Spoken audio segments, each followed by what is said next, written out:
Hello everyone, कैसे हैं आप सभी? उम्मीद करता हूँ सभी बहुत अच्छे होंगे।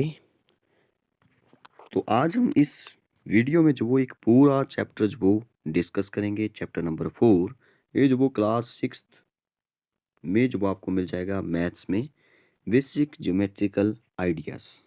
आपको पता है कि आप जो वो अभी 6th क्लास में हैं, तो पिछली क्लास में जो वो आपने थोड़ा बहुत जैसे ट्रायंगल के बारे में थोड़ा-सा पढ़ लिया होगा, पॉइंट्स के बारे में थोड़ा-सा कुछ एक बेसिक पॉइंट जो वो डिस्कस कर लिया होंगे, जैसे एरिया पढ़ लिया होगा, पेरीमीटर पढ़ लिया होगा।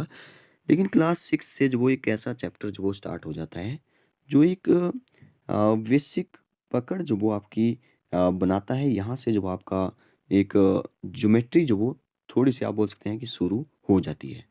तो अगर आप 6th क्लास में हैं, तब तो आप इस वीडियो को पूरा देखिए, क्योंकि आज हम इस छोटे से पार्ट में पूरा चैप्टर जो वो डिस्कस करेंगे।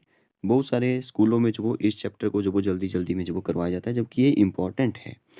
और यहाँ पे हाँ, अगर बच्चों को जो वो समझ आ जाता है एक बार में ही, जैसे कि हम इस चैप्टर में क्या-क्या पढ़ेंगे, जैसे पॉइंट्स के बारे में पढ़ेंगे, वेरी इंपॉर्टेंट। पॉइंट पता होना चाहिए, क्या होता है पॉइंट, पॉइंट को कैसे डिनोट करते हैं, पता होना चाहिए। इसमें हम लाइन्स के बारे में पढ़ेंगे, कैसी-कैसी लाइन्स होती है, लाइन को कैसे डिनोट करते हैं। लाइन सेगमेंट पढ़ेंगे, वो भी तो पता होना चाहिए लाइन सेगमेंट क्या होता है। लाइन सेगमेंट पर ही तो पूरा पॉलीगन जैसे सभी फिगर जो वो बनती है, कितनी लाइन सेगमेंट है, तो लाइन सेगमेंट पढ़ना ज़रूरी है। रेज़ पढ़ना ज़रूरी है, रेज़ क्या होती है, कितने एंड पॉइंट होते हैं सबके, ठीक है। कर्व के बारे में, ओपन कर्व क्या होता है, क्लोज़्ड कर्व क्या होता है, तो वो ऐसी-ऐसी बातें जो वो यहाँ पे हम एक बेसिक बातें डिस्कस करेंगे, जो आपके मतलब कि एक तो जब कोई ऐसा कोई है, अगर कॉम्पिटिटिव एग्ज़ाम की तैयारी कर रहा है, जैसे जिसमें मैथ्स आता है, तो आपको ये बातें पता होनी चाहिए। बेसिक बातें हैं, लेकिन इनमें जो वो कई सारे और भी फैक्ट जो वो हम लोग डिस्कस करेंगे, जो एग्ज़ाम में जो वो डायरेक्ट पूछता है, या कोई एंट्रेंस एग्ज़ाम की तैयारी कर रहा है, जैसे कि अ नवोदय हो गया, सैनिक स्कूल हो गया, मिलिट्री स्कूल हो गया, और भी बहुत सारे एग्ज़ाम होते हैं। हिमाचल प्रदेश के कोई ऐसे एग्ज़ाम, जैसे पुलिस का हो गया, पटवारी का हो गया, सेक्रेटरी का हो गया, तो बहुत सारे ऐसे एग्ज़ाम में जो यहाँ से ही क्वेश्चन बनते हैं, 6th क्लास से लेकर के 8th क्लास और 10th क्लास तक। 10th क्लास के भी बहुत सारे, जैसे सेक्रेटरी के एग्ज़ाम में बहुत सारे 10th क्लास लेवल के जो वो मैथ्स पूछ जाता है, पंचायत सेक्रेटरी, ठीक है। लेकिन यहाँ से ही क्वेश्चन बनता है 6th, 7th, 8th, 9th, 10th। और 6th क्लास से आपका एक बेसिक जो वो स्टार्ट हो जाता है, जहाँ से क्वेश्चन बनना स्टार्ट हो जाते हैं। तो अगर ऐसे कोई भी छात्र हैं, तो आप जो वो इस वीडियो को पूरा देखिए, क्योंकि यहाँ से जो आपकी आज स्टार्ट होने वाली है बेसिक ज्योमेट्रिकल आइडियाज़, ठीक है। बेसिक ज्योमेट्री जो वो यहाँ से स्टार्ट हो जाएगी। इसमें हम पॉलीगन के बारे में डिस्कस करेंगे। पॉलीगन क्या होते हैं? एंगल के बारे में डिस्कस कर लेंगे, एंगल क्या होता है? एंगल में जो वो एंगल के बारे में सब कुछ देख लेंगे, एक्यूट एंगल क्या होता है, ऑब्ट्यूज क्या होता है, ठीक है, वो बातें देख लेंगे। ट्रायंगल देख लेंगे, क्वाड्रिलेटरल देख लेंगे, और लास्ट, वेरी इंपॉर्टेंट, ये लास्ट एक्सरसाइज है शायद इस चैप्टर की, सर्कल। सर्कल जो वो एक वेरी इंपॉर्टेंट जो वो पार्ट है इसका। तो सर्कल, मुझे लगता है सर्कल के बारे में जो आपको जानना चाहिए, इससे रिलेटेड जो वो कई सारे क्वेश्चन बनते हैं। डायमीटर क्या होता है, एरिया क्या होता है, रेडियस क्या होता है, मैं बताने की कोशिश करूँगा, जो 6th क्लास में अभी इस सिलेबस में है भी नहीं, उसका थोड़ा सा आगे तक जाने की, ताकि आपको और भी जो वो समझ आए। अ, ठीक है, तो ज़्यादा डिले ना करते हुए स्टार्ट करते हैं अपना टॉपिक, अपना चैप्टर। तो चलिए फर्स्ट, अ, एक ज्योमेट्री का जो वो यहाँ पे लिखा हुआ है कि ज्योमेट्री जो वो क्या होती है, कैसे मिलकर जो वो ये बना है। तो ज्योमेट्री जो वो एक आपको बताइए इंग्लिश वर्ड है। तो ये जो वो बना है यहाँ पे ग्रीक वर्ड ज्योमेट्रॉन और जियो से, ठीक है। ज्योमेट्रॉन बना है जियो, जियो का मतलब होता है यहाँ पे अर्थ, और मेट्रॉन का मतलब होता है मेजरमेंट, ठीक है, अर्थ मेजरमेंट। तो देखिए यहाँ पे सबसे पहला पॉइंट है, सबसे पहला पॉइंट ही पॉइंट है, ठीक है। पॉइंट्स क्या होता है, ठीक है। देखिए यहाँ पे लिखा है by a sharp tip of a pencil, pencil. अगर आप जो वो यहाँ पे जो वो, जैसे मैंने जो वो यहाँ पे देखिए इसके अंदर एक पॉइंट है, तो ये जो वो इसको एक पॉइंट बोला जाएगा। और पॉइंट को जो वो याद रखिए, हमेशा कैपिटल लेटर में जो वो डिनोट किया जाएगा। कैसे? कैपिटल लेटर में ही इसको डिनोट किया जाए। जैसे जैसे ये पॉइंट है, तो इसको मैं ए बोलूँगा, ना कि ए वाला स्मॉल ए नहीं बोला जा सकता, इसको कैपिटल ए बोलूँगा। ए से जेड तक जो वो किसी से भी डिनोट करो, लेकिन कैपिटल में होना चाहिए, ठीक है। ये तो पॉइंट की डेफिनेशन होगी। तो हम ज़्यादा डिटेल में नहीं जाएंगे, नहीं तो फिर ये ख़त्म नहीं होने वाला। लाइन सेगमेंट क्या होता है? देखिए लाइन सेगमेंट होता है जैसे दो पॉइंट है, इन दोनों को मिला दो तो ये जो लाइन सेगमेंट बन गया। देखिए पहले तो लाइन को भी समझिए साथ में। लाइन होती है जब लाइन जो ऐसे बिल्कुल स्ट्रेट होती है, लेकिन दोनों तरफ जब एक्सटेंड होती जाएगी, ये ख़त्म नहीं होगी, तो इसको लाइन बोलते हैं। जैसे इसको अगर मैं डिनोट करूँ तो ए बी जो वो एक लाइन है, बीच में मैंने दो पॉइंट ले लिए ए बी, तो ए बी एक लाइन है, इसको डिनोट करूँगा मैं ऐसे, ऊपर जो वो एक लाइन लगाऊंगा, बार लगाऊंगा और दोनों तरफ जो वो एरो लगाऊंगा। एरो का मतलब है यहाँ पे कि ये दोनों तरफ एक्सटेंड होती जा रही है, ख़त्म नहीं होगी, इसको लाइन बोलते हैं। लेकिन जब लाइन सेगमेंट को आप देख रहे होंगे तो लाइन सेगमेंट में जो आपने देखा कि यहाँ तो ख़त्म हो गया, ठीक है, यहाँ ख़त्म हो गया, ए और बी पॉइंट पे ख़त्म होगी। तो जहाँ लाइन के कोई एंड पॉइंट नहीं है, वहाँ पे लाइन सेगमेंट के दो एंड पॉइंट है। तो ये कुछ बातें हैं आपको याद रखनी है लाइन सेगमेंट के बारे में, लाइन के बारे में। नेक्स्ट हमारा रेस आ जाता है। रेस क्या होती है? देखिए यहाँ पे देखिए लाइन के बारे में लिखा है, रेस के बारे में, इंटरसेक्टिंग लाइन क्या होता है, सब कुछ लिखा हुआ है। इंटरसेक्टिंग लाइन का मतलब है जब वो दो लाइनें जब आपस में मिल जाए, ऐसे इंटरसेक्ट कर जाए, इसको बोलते हैं इंटरसेक्ट, ठीक है। एक रे भी जो वो आगे आने वाला है। पैरेलल लाइंस क्या होती है आपको पता है? पैरेलल लाइंस होती है जब एक लाइन ऐसे जाए और एक लाइन दूसरी भी ऐसे जाए, ये जो वो आपस में कभी नहीं मिलेगी, इन दोनों के बीच में कहीं से भी डिस्टेंस ले लो वो बराबर रहेगा, तो ये आपस में कहीं नहीं मिलने वाली है। हाँ, आगे जाकर के आप पढ़ेंगे फिजिक्स में कहीं जा कर के कि वो जो वो इन्फिनिटी पे मिल रही है, इन्फिनिटी से आ रही है, तो पैरेलल लाइन आ रही है, ठीक है। वो एक अलग कंसेप्ट है। लेकिन यहाँ पे आपको याद रखना है कि पैरेलल लाइन्स वो आपस में कभी नहीं मिलेगी, ठीक है। रेज क्या होती है? रेज होती है जैसे सन रेज आती है हमारे पास, एक तो बिल्कुल स्ट्रेट आती है, ठीक है, लेकिन यहाँ से एक जो वो इसका एंड पॉइंट है जहाँ से आ रही है, ओरिजिन पॉइंट, ठीक है, लेकिन एक तरफ जो वो एक्सटेंड होती जा रही है, तो इसको जो वो डिनोट करेंगे, तो जैसे ए बी जो वो एक मैंने रे ले ली, तो ऐसे जो वो इसको डिनोट करिए फिर। तो रे आपको बता दिया, लाइन बता दिया, लाइन सेगमेंट बता दिया, कुछ बेसिक पॉइंट थे इसके। आगे चलते हैं एक्सरसाइज पे। आगे हम देखिए एक्सरसाइज 4.1 में जो वो सबसे पहले 5 पॉइंट, तो पॉइंट जो वो ए है, जैसे डी है, ई है, तो ए जो वो इसके पॉइंट है, यहाँ पे पॉइंट है, यहाँ पे पॉइंट है, तो कैपिटल लेटर में जो वो आप बताइए कि ए इसके पॉइंट्स है, ठीक है। लाइन, लाइन कौन सी है? देखिए एक तो ए लाइन है हमारे पास, ठीक है, इसको बोल दीजिए कि ये जो वो लाइन है, जैसे डी ई हमारे पास लाइन है, डी ओ लाइन है, ठीक है, ई ओ लाइन है, ओ बी भी लाइन है, ठीक, क्योंकि ये एक्सटेंड होती जा रही है, तो कई सारे तरीके से इसको जो वो डिनोट किया जा सकता है, ठीक है। हाँ, ओ से सी तक, सी को जो आप लाइन नहीं बोल सकते। देखिए ओ सी एक ओ पे जो वो ख़त्म हो गई, ठीक है, और सी से आगे तो जा रही है लेकिन ओ पे ख़त्म हो गई, इसको लाइन नहीं बोला जा सकता, ठीक है। फोर रेज, रेज इसको बोला जा सकता है, ओ से सी तक जो वो एक रेस है, ठीक है। अगर मैं बोलूँ ओ से बी, ठीक है, अच्छा देखिए यहाँ पे ना रेज, आप बोलेंगे कि ये भी तो रेज हुई। देखिए ओ से अगर आप बी बोलेंगे ना कि ओ बी जो वो एक रे है, ठीक है, ओ बी जो वो एक कर रही है, लेकिन ये सोचेगा कि ओ बी जो वो ओ से बी तक तो ठीक है, एक साइड तो जा रही है, लेकिन इस साइड भी जा रही है, ठीक है, तो आप ओ बी को भी रेस बोल सकते हैं। लेकिन यहाँ पे जो अगर आपको लाइन बतानी है, तो ओ बी तो लाइन भी बन जाएगी फिर, ठीक है, इसलिए इसको रेस मत बोलिए। ओ से सी रेस होगी, ओ से ए वाली रेस है, ठीक है। और हाँ, अगर इसको ऐसे डिनोट करना हो तो आप बोल सकते हैं कि जैसे ई और डी, ये दो पॉइंट जो वो इस जैसे मान लेते हैं कि ई से मैं जो वो ऐसे लाइन लगा दी, ठीक है, ई पर जो वो एक एंड पॉइंट हो गया, ठीक है, तो इसको मैं जो रेज बोल सकता हूँ एक प्रकार से। तो इसने बोला बोला भी है, देखिए फोर रेज वो बताइए, तो एक तो ओ सी होगी, एक जो वो ओ बी होगी, ठीक है, एक यहाँ पे अगर पॉइंट होता तो ऐसे हो जाती, और यहाँ से डी से बी भी ले लो, ठीक है, डी बी।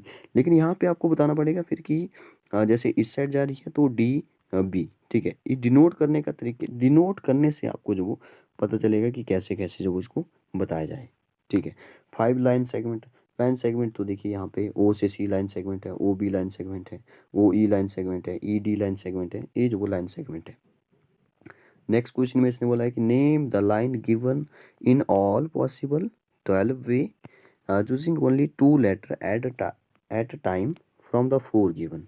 देखिए इसने बोला कि line given in all possible, name the line, line के जो नाम बताने हैं। देखिए ये तो सबसे पहले हाँ, इस क्वेश्चन में जो आपको पता चलेगा कि ऊपर वाले में क्या आपको समझ नहीं आया। देखिए मुझे पता है इसमें जो आपको प्रॉब्लम आई होगी कि कैसे जो डिनोट किया लाइन और लाइन सेगमेंट। अगर मैं बोलता हूँ कि ए बी जो वो एक लाइन है, ए बी जो वो लाइन है, ठीक है, मैंने ऐसे डिनोट किया कि लाइन है, तो ए से ए बी जो वो इस ए बी लाइन के ही बीच में दो पॉइंट है, ठीक है, दोनों तरफ एक्सटेंड हो रहे हैं तो ये भी लाइन है। अगर मैं बोलूँ ए से सी तो ये भी लाइन हुई, ठीक है, ए से डी ए भी लाइन हुई, बी से सी बी से डी सी डी, ठीक है, ये सारी लाइन है ए से डी। तो ऐसे जो वो 12 तरीकों से जो वो इसको कहा जा सकता है, इसने बोला भी है, ठीक है।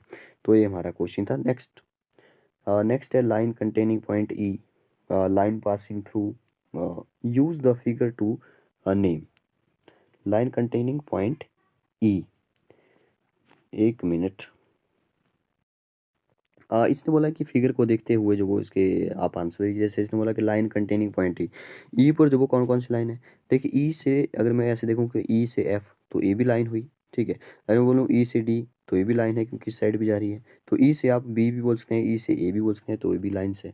बस ई जो वो पॉइंट बीच में आना चाहिए। तो कुछ इस तरह से आप जो वो इन क्वेश्चन को देखिए, बिल्कुल ज़्यादा कुछ इसमें है नहीं। कर्व देखते हैं, कर्व देखिए, जैसे मैंने एक कर्व लगाया तो ये ओपन कर्व है क्योंकि इसका इनिशियल पॉइंट जो वो फाइनल से नहीं मिला, तो ये ओपन कर्व है। हाँ, अगर ऐसे मिल जाए इनिशियल और पॉइंट, इनिशियल और फाइनल यहाँ पे मिल गया तो ये जो वो हमारा क्लोज्ड कर्व हो जाएगा, ठीक है। क्लोज पर कर्व बोलो या फिगर बोल दो, जैसे ये जो वो एक लाइन सेगमेंट से बनी फिगर है लेकिन ये जो वो ओपन है, ठीक है। अगर मैं ट्राइंगल पूरी बना दूँ तो ये जो वो क्लोज्ड है।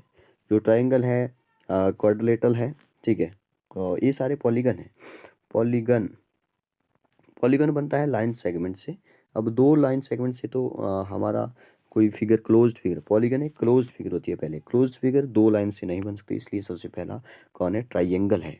और ट्राइंगल में 3 लाइन्स होती है, ठीक है। अगर इसमें जो वो एक एंगल 90 डिग्री का हो जाए इसको राइट एंगल बोलते हैं। अगर इसमें जो वो सभी साइड इक्वल हो जाए तो इक्वलेटर बोलते हैं। अगर इसमें जो वो कोई दो साइड इक्वल हो तो इसको जो वो आइसोसेलेस बोलते हैं। अगर सभी साइड जो वो इक्वल ना हो, सभी कोई भी साइड जो वो इक्वल नहीं हो तो इसको जो वो स्केलिन ट्राइंगल बोलते हैं। ये जो हमारा ट्राइंगल हो गया। क्वाड्रिलेटरल की जो वो 4 साइड्स होती है, अगर सभी साइड इक्वल हो जाए इसको स्क्वायर बोलते हैं। अंदर वाले एंगल 90 डिग्री होने चाहिए। अगर इसकी सिर्फ अपोजिट साइड ही इक्वल हो लेकिन 90 डिग्री के एंगल ही हो उसको रेक्टेंगल बोलते हैं, आप सभी को पता है, ठीक है। तो ये सारे पॉलीगन हैं हमारे। पेंटागन हो गया जिसमें 5 साइड होती है, हेक्सागन हो गया जिसमें 6 साइड होती है, सेप्टागन हेप्टागन हो गया जिसमें 7 साइड होती है, ऑक्टागन 8। तो ऐसे जो वो आगे तक चलता जाएगा। तो क्लोज कर्व हो गया, ओपन कर्व हो गया, ठीक है। हाँ, एक और बात की, जब क्लोज फिगर के अंदर कोई पॉइंट है तो उसको बोलेंगे इंटीरियर पॉइंट। यहाँ पे लिखा भी है इंटीरियर इनसाइड द कर्व, ठीक है। अगर बाहर है तो उसको बोलेंगे एक्सटीरियर। Exterior means outside. हाँ, अगर कोई बाउंड्री पर ही है, ठीक है, तो उसको बोलेंगे ऑन द कर्व। क्या बोलेंगे इसको, on the boundary on the curve, ठीक है। वेरी इंपॉर्टेंट पॉइंट है, आपको पूछा जाए। पॉलीगन के बारे में हमने डिस्कस कर लिया। पॉलीगन बहुत सारी gun, gun means sides. Vertices क्या होते हैं, जहाँ पे दो लाइनें आपस में मिलती हैं उसको वर्टिसेस बोलते हैं, ठीक है। ये जो वो हमारा लाइन सेगमेंट है ई से ए से बी, ये लाइन सेगमेंट है हमारे। डायगोनल क्या होता है, जैसे मैंने जो वो एक रेक्टेंगल बनाया, रेक्टेंगल के दो डायगोनल हो सकते हैं, जैसे ऐसे ऐसे इसको मिला दिया दो डायगोनल, ठीक है। जैसे क्वाड्रिलेट सॉरी हाँ क्वाड्रिलेटरल ही है दोनों। तो स्क्वायर बनाया, स्क्वायर के भी दो डायगोनल जो वो हो सकते हैं। तो ये जो वो हमारे डायगोनल है। आप इनके बारे में पढ़ेंगे कैसे जो इनको निकाला जा सकता है। वर्टेक्स हमने देख लिया, लाइन सेगमेंट देख लिया। हाँ, अगर मैं जो वो यहाँ पे क्यूब बनाऊँ तो क्यूब आप देख सकते हैं, क्यूब ऐसे बना। अब क्यूब एक 3D फिगर है, इसके 6 फेसेस होते हैं, ठीक है। बट वर्टेक्स कितने होते हैं, वर्टिसेस, वर्टिस जहाँ पे पॉइंट मिल रहे हैं 1 2 3 4, 4 ही नीचे हैं तो 8 हो गए, ठीक है। अगर एजेस देखें, एजेस होते हैं लाइन सेगमेंट, ठीक है। एजेस लाइन सेगमेंट ही होते हैं। जैसे ये जो वो एक एजेस है जो मैंने डार्क कर दिया, ठीक है, ये दूसरा है। तो ऐसे करते करते जो वो कितने मिलेंगे आपको, 12 मिलने वाले हैं। तो ये भी आपको जो वो पता होना चाहिए। 4.2 में जो वो ओपन और क्लोज कर के बारे में दिया गया है तो ये हमने डिस्कस कर लिया। आप जो वो इसको एक्सरसाइज को जो वो पूरा देखिए, इसको जो वो करिए और आपको समझ आ जाएगा। इंटीरियर अंदर वाले पॉइंट, एक्सटीरियर बाहर वाले पॉइंट, ऑन द सर्कल या ऑन द बाउंड्री जो वो किसी बाउंड्री पर जो वो पॉइंट होते हैं वो होते हैं। एंगल के बारे में थोड़ा सा बता दूं। एंगल 90 डिग्री के एंगल को राइट एंगल बोलते हैं, 180 डिग्री के एंगल को स्ट्रेट एंगल बोलते हैं। 180 से आगे चले जाए एंगल 360 से पीछे तो उसको स्ट्रेट एंगल बोलते हैं। 360 डिग्री को हम लोग जो फुल एंगल बोल देते हैं या इसको कंप्लीट एंगल भी बोल देते हैं, ठीक है। एंगल अगर 0 और 90 के बीच में हो तो उसको एक्यूट बोला जाता है, एक्यूट एंगल। अगर 90 और 180 के बीच में हो तो उसको जो वो ऑब्ट्यूस एंगल बोला जाता है। और 180 और 360 के बीच में हो तो मैंने आपको बता दिया रिफ्लेक्स एंगल उसको बोलते हैं। ये हो गए हमारे एंगल सारे। अब एंगल को डिनोट करने का एक छोटा सा तरीका मैं आपको बताता हूँ। जैसे एंगल बनता है जब दो लाइनें आपस में वर्टेक्स पर मिलती है, तो ये जो वो एंगल बन गया। अब ये जो वो मैंने इसको बी पॉइंट दे दिया, तो मैं इसको एंगल बी बोल सकता हूँ बड़े आराम से। लेकिन प्रॉब्लम तब आएगी, प्रॉब्लम कब आएगी, जब यहाँ पर एक और एंगल हो। तो एक और एंगल बन गया। अब आप बोलेंगे एंगल बी पर जो वो एंगल बी बोलेंगे इस वाले एंगल को जो मैंने रेड बताया, ठीक है, एंगल बी। तो आप नहीं समझ पाओगे कि एंगल बी पर कौन सा ए वाला है कि ए वाला है। ठीक है, प्रॉब्लम तो है। तो इसलिए जो इसने बोला कि अगर आपको एक ही है तो आप जो वो ऐसे सिंपल बी से डिनोट कर सकते हैं, लेकिन एक ही पॉइंट पे दो एंगल है तो प्रॉब्लम आएगी। फिर देखिए यहाँ पे एक ही एंगल है, एक ही एंगल है, तो प्रॉब्लम है। ठीक है तो चलो ए पॉइंट पे है तो मैंने एंगल ए बोल दिया, लेकिन कौन सा है, ए वाला है या ए वाला है, तो प्रॉब्लम है। तो इसके लिए आपको जो वो इसने बोला कि आप क्या करो, जैसे मैंने ले लिया एक्स, यहाँ पे ले लिया वाई, यहाँ पे ले लिया जेड। अगर मैं बोलूँ इस एंगल को, ठीक है, ए वाला एंगल, ए जो मैं इसको ना ब्लैक करता हूँ, ए वाला एंगल, तो मैं बोलूँगा वाई ए जेड। तो एंगल वाई ए जेड, ए जो वो मैंने बीच में क्यों रखा, इसके पीछे भी रीज़न है। आपको जब भी किसी वर्टेक्स पर जिस पर बना होगा एंगल, उसको हमेशा बीच में ही रखना है, ए जो वो इसका रूल है। अगर मैं बोलूँगा इस एंगल की बात कर रहा हूँ, ठीक है, इस एंगल की बात करूँ मैं अगर, तो मैं बोलूँगा एक्स ए वाई, क्योंकि ए पर ही बन रहे हैं तो ए जो वो बीच में ही आना चाहिए, एक्स ए वाई। अगर मैं जो वो इस बड़े वाले एंगल, क्योंकि यहाँ पे तीन एंगल बन रहे हैं, जो तीसरा आपको नहीं दिखाई दे रहा है, ए देखिए, ये जो वो एक तीसरा एंगल है जो पूरा है, तो इसको बोलूँगा एक्स ए जेड। एंगल का जो सिंबल है, एंगल को डिनोट करने के लिए ऐसे लिखते हैं, एल नहीं है ये, ठीक है। ट्राइंगल जैसे बनती है ना ट्राइंगल, तो ट्राइंगल का जो वो एक साइड जो वो हटा दो, जैसे मान लो मैंने जो वो ए साइड हटा दी, तो ये कुछ इस तरह से ही दिखेगा फिर। तो इसको जो हम लोग एंगल का सिंबल बोलते हैं। ऐसे जो वो हम लोग डिनोट करते हैं। आप जो वो यहाँ पे देखिए, ये कुछ पॉइंट जो वो, हाँ, एक इसमें इंपॉर्टेंट पॉइंट जो वो मैं आपको बताता हूँ। जैसे ये जो वो एंगल है, अगर जैसे ये जो वो लाइन जा रही है, लाइन ही तो जा रही है, लाइन आगे जाएगी आगे जाएगी, तो अगर यहाँ पे पॉइंट होगा, ठीक है, यहाँ पे पॉइंट होगा, तो ये जो वो इंटीरियर पॉइंट हो गए, एंगल के इंटीरियर हो गए, ठीक है, क्योंकि ये लाइन आगे जाएगी तो ये तो इसके अंदर ही आएगा। हाँ, अगर यहाँ पे बाहर है तो जो वो एक्सटीरियर होंगे, क्योंकि हम इसकी बाउंड्री तो पूरी नहीं बना पाएंगे, लेकिन एंगल तो हमें पता चल रहा है कि ये लाइन सीधी जा रही है ऐसे, तो ये पॉइंट जो वो इसके अंदर आएंगे, तो ए वाले पॉइंट इसके इंटीरियर है, जबकि ये वाला पॉइंट इसके एक्सटीरियर है। ये आपको पता होना चाहिए। नेक्स्ट, ट्राइंगल के बारे में आपको मैंने पहले बता दिया। 4.4 आ गई यहाँ पे। 4.4 में जो मुझे नहीं लगता इसमें क्या कुछ है। नेक्स्ट चलते हैं, वो मैंने आपको पहले ही बता दिया। 4.5 आ गए यहाँ पे। 4.5 में जो इसने बोला डायगोनल क्वाड्रिलेटरल, वो भी हम लोग पहले बात कर चुके हैं, ठीक है। तो आते हैं अपने लास्ट टॉपिक पर, सर्कल पर। Circle is the very important part of this exercise, this chapter. यहाँ पे देखिए लिखा है, इंपॉर्टेंट पॉइंट लिखा है, a circle is a simple closed curve which is not a polygon. Polygon बनता है लाइन सेगमेंट से, जबकि ये बन रहा है कर्व से, तो एक क्लोज सिंपल कर्व होता है ये, इसको जो वो पॉलीगन नहीं कहा जा सकता। आप पॉलीगन मत बोलिए इसको, क्योंकि इसमें कहाँ है, साइड्स कहाँ है, लाइन सेगमेंट कहाँ है इसमें। हाँ, इसके अंदर है, इसके अंदर पॉइंट होगा इंटीरियर, फिर से लिखा है, और एक्सटीरियर बाहर कोई पॉइंट होगा तो बाहर, ठीक है। इसके बारे में थोड़ा सा मैं पहले ही बता दूँ, फिर एक्सरसाइज पर आते हैं। इसको बाउंड्री बोलते हैं, बाउंड्री मीन्स पेरीमीटर, ठीक है। इसका होता है फॉर्मूला 2πr, जो मैं थोड़ा सा एडवांस आपको बता रहा हूँ। अभी इस क्लास में जो वो 6 क्लास में आपको नहीं मिलेगा ऐसा कुछ। अगर मैं इसको बीच में पॉइंट ले लूँ, वो जो बीच में होगा इसका सेंटर, सेंटर को जो मैं सी से डिनोट कर सकता हूँ। सेंटर की इंटरेस्टिंग बात यह है कि सेंटर से बाउंड्री तक कोई भी लाइन लगा दो वो सेम ही होती है, और इसी को हम लोग जो रेडियस बोल देते हैं, ठीक है। ये तो आपको पता था। डायमीटर होता है जब सेंटर से होते हुए जो वो दो पॉइंट जो वो बाउंड्री के मिल जाए, इसको जब हम लोग डायमीटर बोलते हैं। क्या बोलते हैं इसको, डायमीटर बोलते हैं। तो डायमीटर, और यहाँ से सेंटर तक, यहाँ पे सेंटर से ए पॉइंट तक जो वो रेडियस हो गया, और ए से बी तक जो डायमीटर हो गया। इसका मतलब है कि अगर मैं यहाँ पे इसको ओ मान लूँ सेंटर को, तो ओ से ए रेडियस है, ओ से बी भी रेडियस है, लेकिन ए से बी डायमीटर है। तो इसका एक्चुअल में मतलब ये हुआ, ए हमारा सर्कल है, ए हमारा सी सेंटर है, ए हमारा ए पॉइंट है, बी पॉइंट है। अगर मैं बोलूँ कि ए भी जो वो हमारा क्या है, डायमीटर है, तो सी से बी जो वो हमारा क्या है, रेडियस है, और ए से सी भी हमारा रेडियस है। तो इसका मतलब है इन दोनों को प्लस करें तो डायमीटर मिल जाएगा। ठीक है, ए भी रेडियस, ए भी रेडियस, तो दो रेडियस जो वो एक डायमीटर के बराबर हो गए। इसका मतलब ए हुआ 2r मतलब 2 रेडियस इक्वल टू 1 डायमीटर। तो अगर यहाँ से रेडियस निकालना हो तो डायमीटर अपॉन 2 कर दो, रेडियस निकालना है डायमीटर का हाफ करो, डायमीटर निकालना है तो रेडियस का डबल कर दो।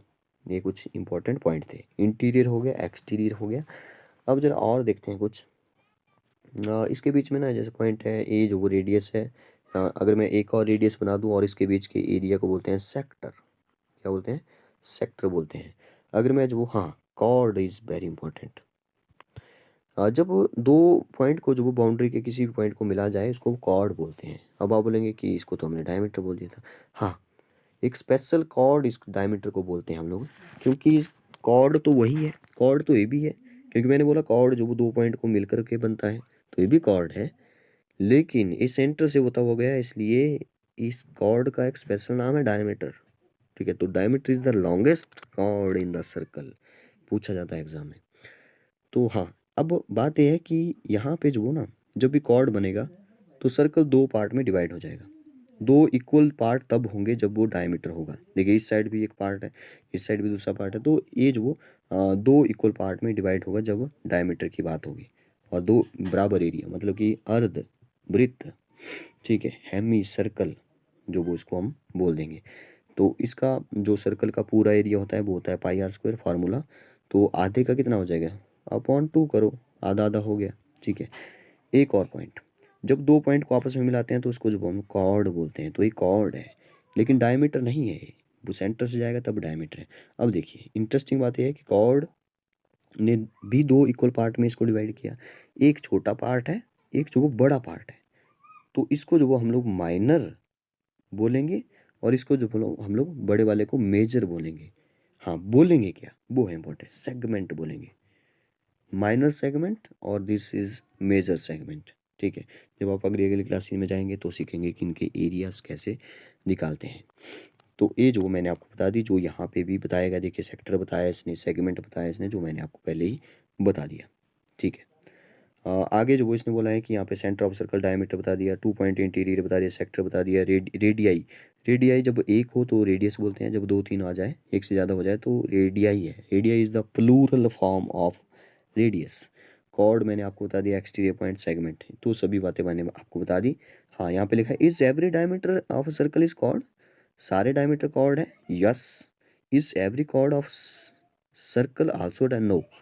जो सेंटर से जाएगा वही जो वो डायमीटर होगा। तो ए भी हमारा जो वो यहाँ पे चैप्टर ख़त्म हो गया। देखिए, तो इसका मतलब है हमने जो वो यहाँ पे लगभग 22 मिनट में जो वो इस चैप्टर को जो वो कंप्लीट कर लिया है। अगर आपको समझ नहीं आ रहा है तो एक बार फिर से देखिए, समझ आएगा। Thank you and have a great day.